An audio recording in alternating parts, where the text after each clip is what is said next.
There is almost a 200 years long tradition of showing the Proteus here in the Postojna cave. They kept them in captivity in different small ponds, artificial ponds, for months, sometimes for weeks, and then changed the animals.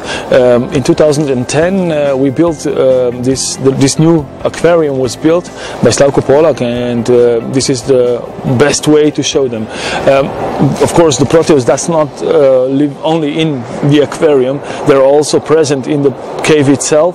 So actually the animals which are shown here in the aquarium came from the river Piuka, from our cave.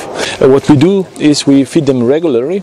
We give them something like 100 small crabs per month per animal, which we collect from the springs near the Postojna cave, and obviously they are quite happy with it.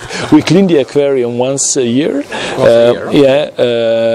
And the aquarium water, I see, it's not running. No, it's running. It's flowing water. Yeah, it's flowing water, though the currents are really small. What we have is a large filtration system, and the water itself originates from the cave.